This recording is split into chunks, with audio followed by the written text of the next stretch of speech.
No, it was a very good plan. It's a very good plan. Use all of the resources that you have.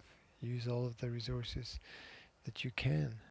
Yeah, there's always ways to make things better. I mean, you can take what I wrote and you can still make it better.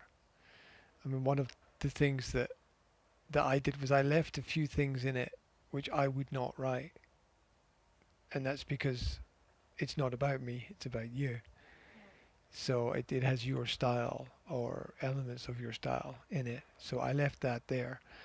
Um, and maybe these things are not perfect, but that's real then.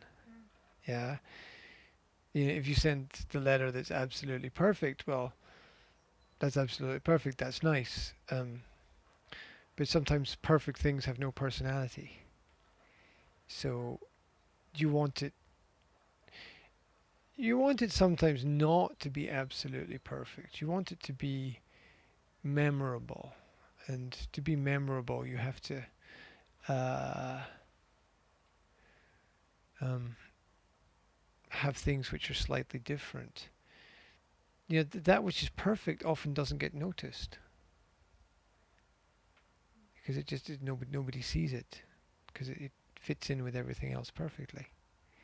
It's the thing that stands out sometimes that is slightly less than perfect which gets noticed. Um, so you can see that as a little bit of an advantage. Yeah, yeah, yeah, absolutely. Yeah, you pick up phrases and examples of style and ways to make things more formal and yeah. Um, the greatest practice in language is writing. Um, most people don't get a lot of practice with that. Most people learn through reading, which is great. But it's another level to take the reading to writing, right? Okay, so you got listening, which is the basic level of learning. Then you've got reading, which is a higher level of learning, and then you've got writing, which is an even higher level of learning. So if you learn from listening, that's okay. That's the base level. That's me basically. I like learning from listening to people.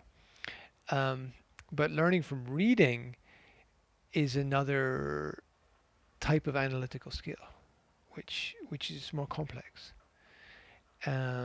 because you have to add in the color and the voice by yourself, which you don't have to if you're listening. So it requires more effort, more energy.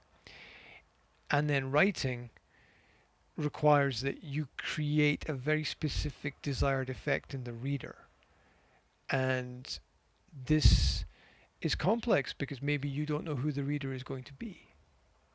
But your aim is to create a certain kind of response in someone who reads that text. Not you. It's not about what you think. It's about what the reader thinks.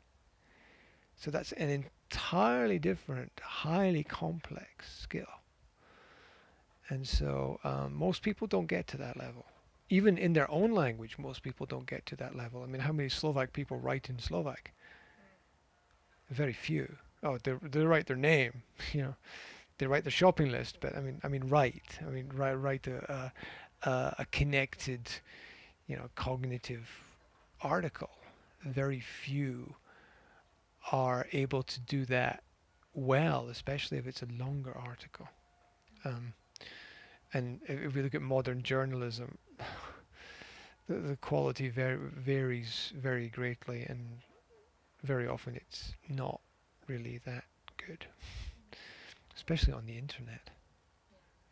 Especially on the internet, where people have line of text, space, line of text, space, line of text, space, and like the whole article is just 10 lines. It's like, that's not an article. That's just a couple of words put down on the page. Um, it's crazy. So if you want to go deeper into learning and explore how good your skills really are, you change the reading, you change the listening to reading, excuse me, and then you change the reading to writing, and it's hard. It's very hard because it's a high level skill. It's a very high level skill. And I don't push students to do a lot of writing.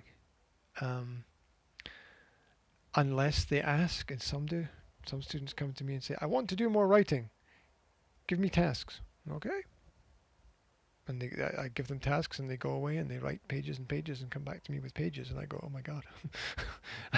I don't have time to check all this, but I make time for it. So what you get very often is what you ask for. And if you don't ask for it, you don't get it. There we go.